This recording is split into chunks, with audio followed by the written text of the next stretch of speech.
کی بات چلی تو کبھی گھوڑوں کی قسمیں کی، کبھی محبوب کی راہ گزر کی قسم کی۔ لا اقسم بہذا البلد، مجھے قسم ہے اس شہر کی۔ تو شہر مکہ کی قسم کیوں کی؟ بیت اللہ ہے، مقام ابراہیم ہے، چاہے زمزم ہے، صفا و مروہ ہے، مزدلفہ ہے، منا ہے، عرفات ہے، قدم قدم انوار کی برستی برکہ ہے، مطاف ہے، حتیم ہے، مستجاب ہے، مستجار ہے، ملتزم ہے، باب کعبہ ہے، سقف بیت اللہ ہے، قدم پہ انوار برس رہے ہیں۔ شاید میرے رب نے قسم اس لیے کی ہو، شاید قسم اس لیے کی ہو، لیکن میرا رب کہتا ہے لا اقسم بہذا البلد، مجھے قسم ہے شہر کی، یعنی شہر مکہ کی۔ کیوں؟ یہاں کعبۃ اللہ ہے، یہاں مقام ابراہیم ہے، یہاں مزدلفہ ہے، منا ہے، عرفات ہے۔ کیوں قسم؟ وانت حل بہذا البلد، محبوب اس شہر کی گلیوں نے تیرے قدم چومے۔ اے انت مقیم فی ھذا البلد، امام قرطبی نے اس کا مفہوم بیان کیا۔ محبوب آپ کی اقامت اس شہر میں ہے، آپ کے سانسوں کی خوشبو سونگھی ہے شہر کی فضاؤں نے، اس لیے مجھے شہر کی قسم کہ محبوب یہاں تم جو رہتے۔ اللہ اکبر! تو محبوب کے شہر کی قسم کی، والعصر محبوب کے زمانے کی قسم کی، والضحیٰ محبوب کے چہرے کی قسم کی، واللیل محبوب کی لٹکتی زلفوں کی قسم کی۔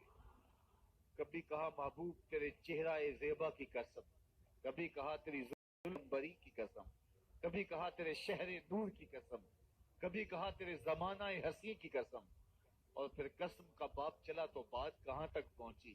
محبوب نہ صرف تیرے شہر کی قسم، نہ صرف تیری گلیوں کی قسم، نہ صرف تیرے چہرہ زیبا کی قسم، نہ تیری زلف نور کی قسم، نہ تیرے عہد زرعی کی قسم، محبوب تیری قسم تو ہے ہی تیرے غلاموں کے گھوڑوں کے پاؤں سے لگی ہوئی کھریوں کے ٹکرانے سے جو شرارے اڑتے ہیں، میں خدا ہو کے ان شراروں کو بھی پسند کرتا ہوں اور ان گھوڑوں کی بھی قسمیں کرتا ہوں۔ یہ قرآن ہے نا، والعادیات ضبحا، قسم ہے محبوب تیرے غلاموں کے گھوڑوں۔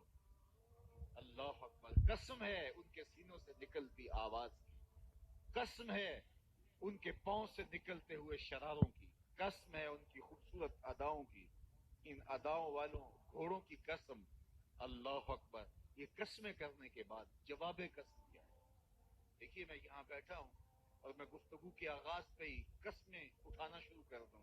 مجھے قسم ہے رب کعبہ کی، مجھے قسم ہے عرش الہی کے مالک کی، مجھے قسم ہے زمین و آسمان کے خالق کی، تو قسموں پہ قسمیں کرتا جاؤں تو جو مجھے غور سے سننے کا عادی نہیں بھی ہے تو وہ بھی متوجہ ہو جائے گا اور سننے کے لیے بے چین ہو کہ حضرت قسموں پہ قسمیں اٹھائے جا رہے ہیں، کوئی بات ہے آج تو میرا رب ہو کے قسمیں کر رہا ہے۔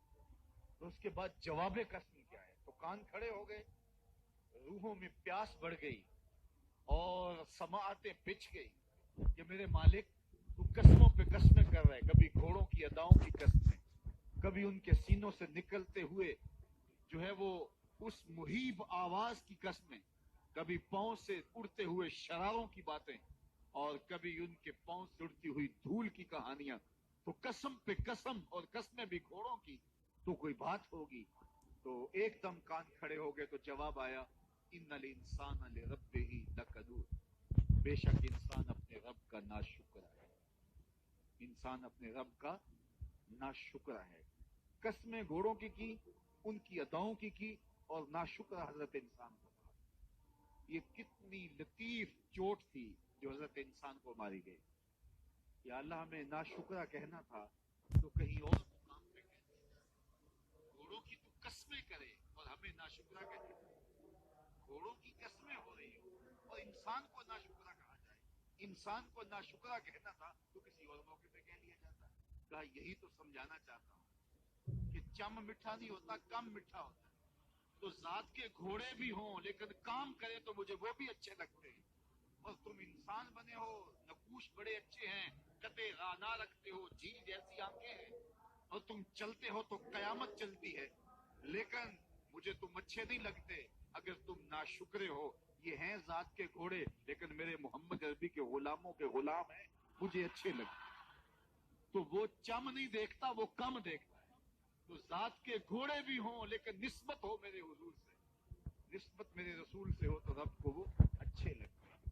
تو کہا والعادیات ضبحا فالموریات قدحا فالمغیرات صبحا فاثرن به نقعا فوسطن به جمعا ان الانسان لربه لکنود.